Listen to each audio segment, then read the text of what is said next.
Alright, this video is for you, and you, but mainly you. Anyway, this is a reaction video. Dead, throw it in the trash. Oh boy. Let me tell you a story that you might relate to. I was doing this little hunt called a treasure trove, and I was going through the puzzles and couldn't find anything. I'm going through the forums that were set up for the puzzles, and no one's doing anything. And I thought, well, no one's working on this particular puzzle because each item had a dollar amount, and people were working on the high dollar amount items. So I thought, well, I'm going to work on this low dollar amount item. And I looked at the pictures, and it was very obvious there was a line through the picture, and then on the line were leaves, and the leaves were different colors, and they were 5 different colors, which means it is a cipher. I'll probably be a square cipher. So I'm sorry, my brain is like not working tonight. I'm really tired. Anyway, yeah, so I tried to solve it. I kept going through. I kept like matching up the colors. I couldn't get like the right order of colors, so I just kept number crunching it and swapping them out. And finally, I got clear words, and that's when you know you solved it. If you got something that says park, that park doesn't mean park, because you haven't solved it. But this actually said Anita State Park, Iowa, something like that. And I got all excited. I called my boss. I said, "Hey, can I leave early?" And he was like, "Yep." And I called this school, and I said, "Hey, I need to pick up my son." And they said, "Yep." I picked up my son from school, and I said, "Hey, you want to go to Des Moines?" And he's like, "Huh?" So we ended up driving right from there, and it was like a day before payday. I had no money. We were driving on fumes and stuff. It was really fun, and it was also raining. So we get to the park, and we're driving around, and there are other people just driving around the park, just driving around and around and around. And we're like, they gotta be searchers. And come to find out they were. And we only talked to one of them. We pulled in one, and I said, "Hey, are you searching for the snail?" And they were like, "Yeah." And I was like, "Well, we are too." And they go, "Yeah, there's like 15 other people." I'm like, 15 other people? What do you mean? So they were searching. The sun was going down. It was getting dark. And not to mention it was still raining. Everything was all wet and slimy. And so we're sitting there, and we realize we're like the last ones left. We don't see anyone driving around anymore, the people that were there. And I guess people were there from like all over the nation.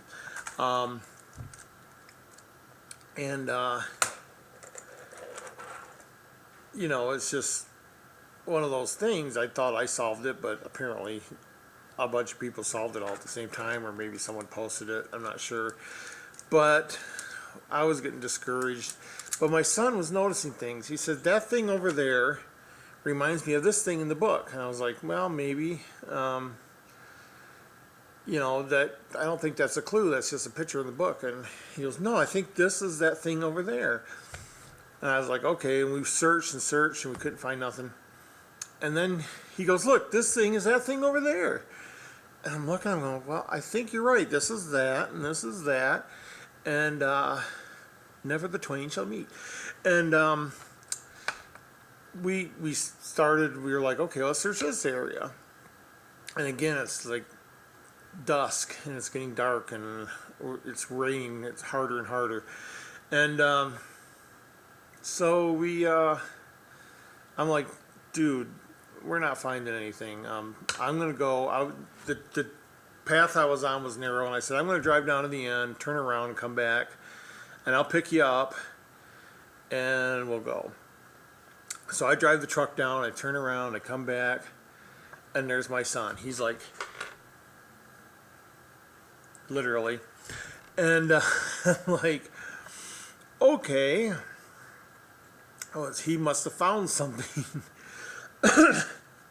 And he ran to the truck faster than I could drive to him. He's like, I found it, I found it, I found the snail. And we were really happy. But the lesson learned here is to not give up and not to walk past it. And if you do walk past it, maybe there's something else that tells you a little bit more how to get closer. Because the clue in the book only told you the state park. And then there was a drop cap letter that had a fairy pointing at a flower, and the vines of the flower was actually a map of the park. And where the fairy was pointing was a parking lot. So if you drive to that parking lot, what do you do next? You know, there's 100,000 places you could hide a token. All we know is that it was in a tree.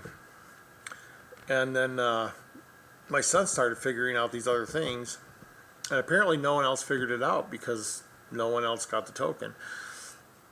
So he started figuring these things out. He says, this looks like that, this looks like that, and I'm going to go over there. And I'm like, okay, it's getting dark. I'm going to go turn the truck around. And he said he was in there, and he, you know, because they threw the token in a tree, and he looked in there. He says, it's not in there. This can't be the right tree. But then he started like brushing the stuff aside, and there it was. You know, if you throw something in a tree, there's still going to be debris coming down, and it got buried. So he brushed it out of the way, and he's like, oh, there it is, there it is. And we found out afterwards in the forum that people had actually looked in that same tree, but all they did was look. They looked, no token, and they walked away. So the lesson here, and this is for you, and maybe you and you, is be how do you say it? Be persistent. Keep looking. Think outside the box, and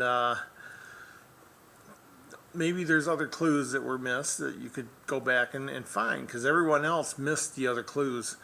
You know, they were just looking at every tree in the parking lot, and they said, yeah, we looked in that tree while we were looking in every single tree, but it wasn't there. But my son was the one that noticed that there was other clues that led you to this particular tree. And yeah, so if you walk past the treasure and you didn't throw the book away and you didn't give up, you might find something. So they're right back at you. No, I say all this in good fun. I hope they understand that this is in good fun. But yeah, the gauntlet was thrown, and I had to throw something back. So there you go. What else is going on? I've been putting lots of money in my truck for no reason. My truck runs fine and everything, but I thought, you know what? I need new headlights, and I got these fancy headlights, and I was like, oh, you know what? I don't like this grill. Like I saw a grill while I was looking for the headlights. I said, I want that grill. And on the back, I was like, oh, because I badged the back, and you could still tell where the badges were. And so I was like, I gotta get something to cover that. And then, then my radio, the volume knob on my radio didn't work, and the volume, was stuck at like 9, so you can barely hear it. So I thought, I'm going to get a radio. And then I saw a radio harness, and then I saw a radio mounting kit, and it just kept adding up and adding up. So I spent a ton of money on my truck. And then one day, I've been letting my cat out. I've never let my cat out before at this location. It's been very scary. I like indoor cats. I have one indoor cat. If I open the door, she will not go outside. But my other cat has been wanting to go outside. So what I did was I bought a tracker, and I let him go outside because I knew we were tracking him. The first time he went out, the tracker fell off the collar, and we looked for hours and hours. I'm like, got my tracker, and I'm like, it should be right here. And again, you don't walk past it. It had fallen next to a fence, and then the fence had like landscaping thing and it had fallen right there, and I think what the cat did was like rub up against it and it popped out. So then I had to go buy a different collar that was more secure, and it's been working ever since. So I love the fact that I can let my cat out. It scares me to death. I'm just afraid one day he won't come back and I won't ever know what happened to him, and that scares me to death. But the good thing is, at first anyway, he hung out around the house, and the tracker works in a way that if it's in the wireless area of the house, because you hook it up to the wireless of the house first, then it just shows around the house. So I don't know if he's in the front or back, but he's close to the house. And then once he goes far enough away that the wireless drops, the GPS kicks in, and then I can follow him wherever he goes. And sometimes it's really scary because we have a busy road. We're one block from a busy street. And sometimes he goes up to the busy street and I'm like, oh my God, don't cross the busy street. And I get nervous enough when he crosses. I don't mind him walking down the alley, you know. I see him in other people's yards all the time. And of course there's like 5 other cats in the neighborhood. So he's not alone, and everyone's used to cats walking around. But yeah, it's scary.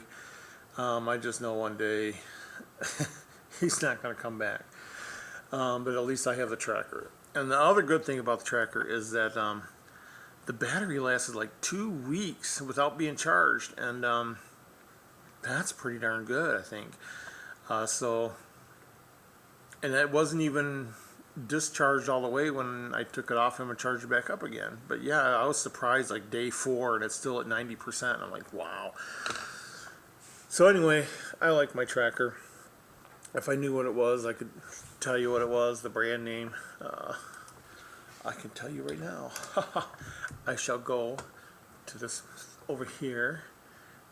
Go to my orders. Oh frick! Oh, I forgot about that. Tracker.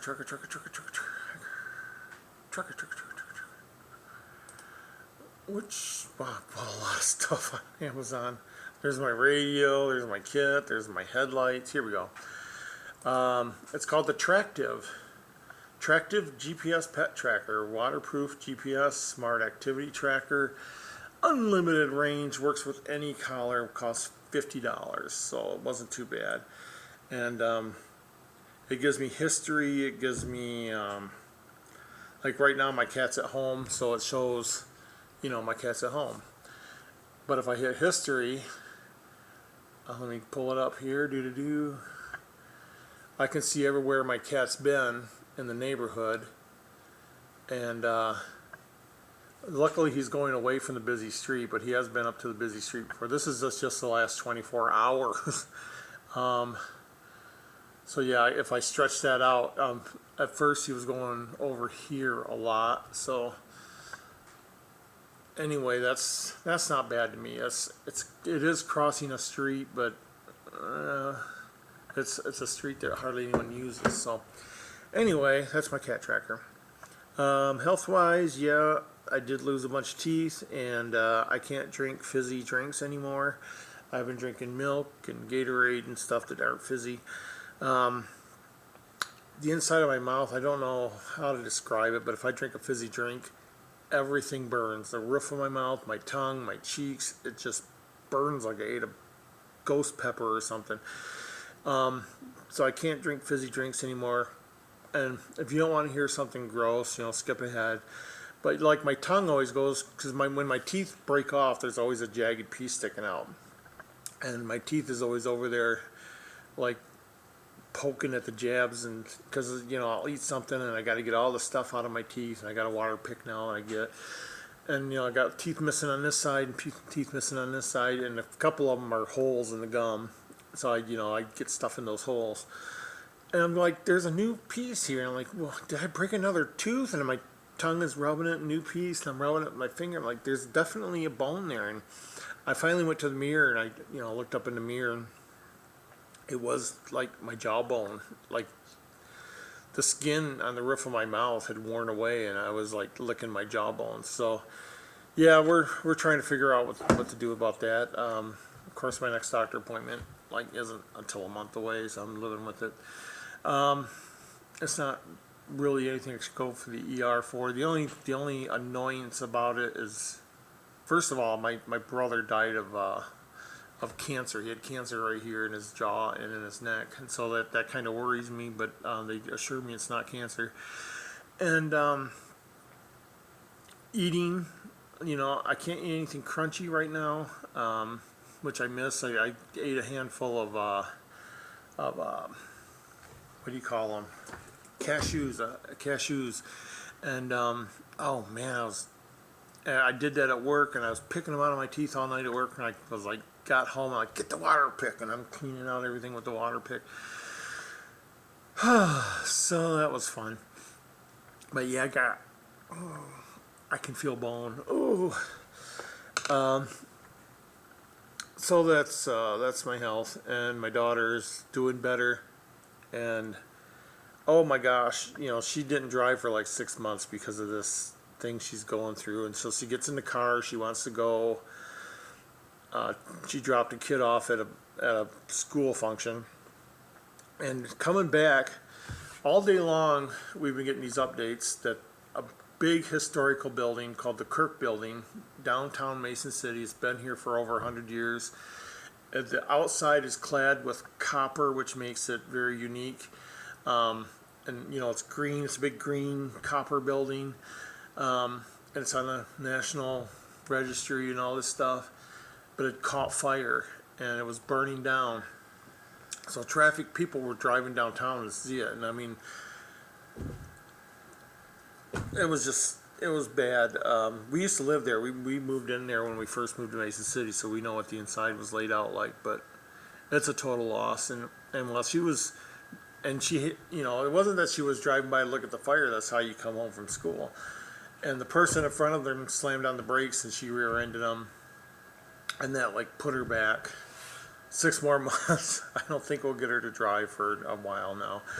And then I rushed over there, and it took a little while for the police to get there. So and the girl she hit was like 16, and we sat there and just watched this building burn, and it was just so sad. When the flames started to come out the roof, we knew that was the end of it. And it came out the roof on one side, then it came out the roof on the other side, and we're like, yep, that's done. That building's over. It's really sad because that was like the symbol of Mason City. If you go to the Mason City homepage, here's the picture of the Kirk Building. So yeah, I'm still the babysitter, the chauffeur, the everything, and I work nights. And at least she understands that I work nights. So she's like, okay, why don't you try to get a few hours sleep? There's nothing going on. But man, there were times when, and it wasn't her, it was like when we had a family and we were all living together, where I would come home from nights, and she's like, oh, we're driving to Wisconsin today. And I'm like, oh, I need sleep. You don't understand that I need to sleep during the day because I work during the night. And there were days where I would never get any sleep, and that was so frustrating. But at least she's like, okay, you got to get a couple hours sleep. You can't do this all day, blah, blah, blah. So she is stepping up that way. And she's walking, or she's getting strength back in her legs, which is good. So hopefully, she's hoping to get back to work in a month or two, and at least, because she works nights too. I think that's why she understands I need sleep. But yeah. But going back, let's talk about treasure hunts. This is a treasure hunting channel. I don't have very many subscribers, so hardly anybody's going to watch this, but they showed Xavier Marks got to 700. Was that subscribers on YouTube? I think it was. And I'm like, yeah, and they promote the crap out of that. They're promoting that all over the place. They got celebrities. They're tweeting. They're on Instagram. And I've done none of those things. So I'm like, okay, I've done none of those things. I have about 100 subscribers, and they've done all those things, and they got about 700 subscribers. They've sold about 400 books. I'm like, I keep telling myself that's about the limit of the treasure hunting community, like 400 to 500 people, and that's out of a nation of 300 million people. That's not even a drop in the bucket.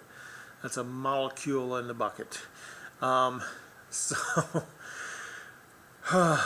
all these hunts coming out, and you got, let's say there's 1,000 people actively in all these hunts, and then they get split up between Xavier Marks and Treasure Man and this one and that one and this one. Each hunt's going to have a few hundred people in it. I don't know how people recoup their money. But yeah, I've been offered. Well, first, someone asked me if they wanted to get a celebrity endorsement, because my friend knows every celebrity there is. In fact, in June or July, she's gonna go hang out with, Jay and Silent Bob. The Jay, I don't know his full name, but she's going to hang out with him for a week. And she knows all these other celebrities. And Penn and Teller, oh, when I saw that in the Xavier Marks clue, I was just like, no, that turned me right off. I hate Penn and Teller. I've had interactions with Penn and Teller, and it's just, I hate him. I hate Penn. Teller is fine. You know, when you meet Teller, he's he does talk, and he's very intelligent, and he'll talk about a lot of topics, and he's, like I said, he's very intelligent. Penn is the same way, but he's just an asshole. He's just an absolute asshole, and I hate him. So yeah, that's my opinion. So you can't sue me. But yeah. Anyway, a lot of people in Vegas, I know someone who was a handler in Vegas. So whenever a celebrity came, they would be the person that was the celebrity's assistant while the celebrity was there in Las Vegas. So met everybody, slept with a few of them. Anyway, they offered, like, hey, I can get so-and-so to endorse your book. And I made a promise to myself way back when I first published it. I said, look, I know who you are, and I will never ask you for a favor as far as promoting something, because I know you could promote something and it would just blow up. And not that I don't want it to blow up. I didn't want to use her. I said, I don't want to use you in any way, shape, or form, and I don't want to pay you for something. You're my friend, and I'm not going to do that. And she offered, and then she pointed out, she said, there's a different way you can get celebrities, and she pointed it out to me, and so I'm still thinking about that. I don't know. I don't want to use my friend, but it's like, what do I do? But not that I'm anxious to sell a lot more books or get a lot more subscribers, but I will tell you, there's a clue I need to release. Not need to release, want to release. And I think this is a sticking point where everyone's stuck. And if I give this clue out, I think it would only last another year or so, because it's a 30-year hunt. I don't know. I gotta have some kind of milestone. I don't have a milestone in place for this clue, so I gotta think about it. Also, I had a friend offer, like, they're like, how about if you hide something at somebody's house? And I'm like, no. And they said, and people can only come there at certain times of the year. And when they come there, there's a garage sale. And in the garage sale, you have this item that they need to find. And I'm like, it's interesting, but it's kind of complicated. And I got to thinking, well, what if there's a place where you can only get the clue like twice a year, and you got to go on these 2 days and get the clue? And I don't know. That will stretch a hunt out for years and years, but I'm sure as soon as someone gets the clue, they'll post it online, like everyone always does. And I plan for that in my treasure hunts, that people will post the solves for the clue online. I've done it myself. Yeah, I don't know. It's interesting to me, and I've also thought about radio. I used to be in, like, working with shortwaves and stuff. That's part of my job way before I moved to Mason City. But yeah, it's like, what if I just had a little transmitter, and if you drive by the area and tune into something, real estate people do this. They'll put a little AM transmitter in a house, and when you drive by, you can turn on a station and listen to details about the house. So I thought, oh, that's interesting too. You know, if I set that up somewhere, put a solar panel on it, it just runs constantly. Visit it once a year to make sure it's still working. Oh, that reminds me. Well, anyway, that's an interesting idea too. That would be a very unique thing to have in a treasure hunt. I got my Denver trip. I'm planning it. I've got. There's one thing I've done. Every time I go there, I tell myself I'm going to do this. I'm going to do this, and I never do it. And this time I'm like, gotta do this. This is the only purpose of my trip, is to do this one thing, and I can't tell you what it is because it's highly illegal. But I've been wanting to do it for years and years and years, and it's kind of a two-part thing. I did the first part already, so I got to go back and do the second part. But it's really scary, and it's like way out of my way, like 6 hours out of my way going to Denver, and so when I start driving, I'm like, oh, I'm getting tired. Let's get to Denver and get it over with. And this time I'm like, no, I'm going to go the 6 hours. I'm going to go there and blah, blah, blah. So that'll be fun. Of course, I'll be streaming all that. And I've gone way over. What am I at? I'm at 26 minutes. Holy shit. Anyway, lots of hunts out. And I think that's spreading the peanut butter a little bit thin, and you might not taste the peanut butter anymore. But I also noticed that hunts are getting bigger and bigger prizes, like $6,000 in every state. You know, how rich is this person? I wish I could do that. Plus $3,000 bonuses, and of course they want to sell enough tickets to cover that. But I don't think that'll ever happen. And I hope this hunt succeeds, but I just, hunts like that, I don't know, they put these high dollar amounts on them, and I just don't think there's enough people. No one's ever going to get their money back, and I know I'm never going to get my money back. I've sold, and let's go to, in fact, I got this saved on my computer. Orders. So I'm going to Kindle, and let's see.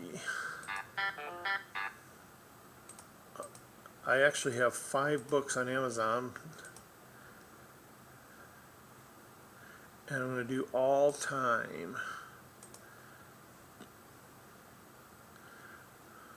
So just for the Beacon Star, for the lifetime of the book, I've sold 747 units. So, and the biggest part was in 2020 was my most sales, and that was 3 years ago. And that's when I was doing videos a lot. And I know to build a channel, you got to do videos consistently, on time. I'm helping my granddaughter build a channel, and I think the only way to get a really successful channel is to be young and pretty, and I'm not young or pretty, so I can't build a successful channel, but I'll keep on trying. If I can get a celebrity endorsement, maybe I'll put that out in a lot of places. I gotta find a celebrity that everyone loves and recognizes and all that good stuff, because there's a lot of minor celebrities that'll do anything. Anyway, it's almost time for me to start work, and as you can see, let me point this. I got that to deal with, and I've been dealing with that for 2 days. Now I'm a certified Dell tech, and I can't get that to stop. I might have to send that back to the factory. And that's fresh out of the box. So, and that screen, I mean, if you look at the laptop is blank because the screen's not working. And when the screen comes up on the external monitor, it comes up all squished at the top. And I know I can go into the BIOS and it works, and this is all technical stuff, so I know it's a driver issue. I'm thinking maybe the lid switch is stuck or something, but I can't find any reason for that, so I might just send it back. Fresh out of the box is always frustrating. The other thing, I'm still folding this, and I keep folding it over and over, and it just doesn't stop, and I keep folding it, folding it, folding it, folding it, folding it, folding it, and it just never stops. And one day I'll be finished with that. So anyway, wow. Covered a lot of things. If I didn't bore you to death, you're still here. Or you're dead. I don't know. I don't think I can say that. They might remove my video for saying that. But anyway, don't get bored, silly. Good luck, all you cool cats and kittens out there doing treasure hunts. I'm glad to see it's like picking up again. And pretty soon there's going to be $1 million hunts again with real people doing real hunts. I know there's a couple hunts in the past that promised big and then never delivered anything. So there's that. But anyway, 747, and that's over the lifetime of the book. And the first sale was in 2016. So no, 2017. I'm sorry, 2017. And yeah, it's the line for sales is going like this. But I did make a few sales already this month, so it's still people are looking at it. Anyway, I talked about my life. I never get to talk to anybody, so I'm just venting and everything. Do not throw my book away. Do not give up on it. Everybody's stuck at this one point, and I'm sure sooner or later someone's going to recognize it and go, "Oh, this is what you're supposed to do." And it's that aha moment, and yeah, it's just going to be like, here we go. But if no one gets there, then maybe if I could drop a hint or something that says, hey, let's look at it this way, and then a lot of people go, oh yeah. But then again, I don't know if I want to do that. Having one sticking point where a lot of people are stuck is like kind of controlling it so beginners can come in and get to that point, and other beginners can come in and get to that point. So I'm thinking my next milestone should be like something where I get a lot of viewers, or I get enough sales, or something, so a lot of new people come in, and let them all get to that point. I don't know what it is with that point. I didn't think it was gonna, of all the parts in the book, I didn't think that one point would be the sticking point, but apparently it is. Anyway, I should wrap it up. My shift starts in 2 minutes. Oh, look at all the work I gotta do. Oh, I got all these. And, yep, I got a lot of stuff to do tonight. Not to mention if I get a call, that's gonna blow me out of the water. So anyway, I just turned my phone on, and we're good to go. And you guys take care, and we'll see you later. Over 30 minutes. This is my longest video ever. Take care, guys.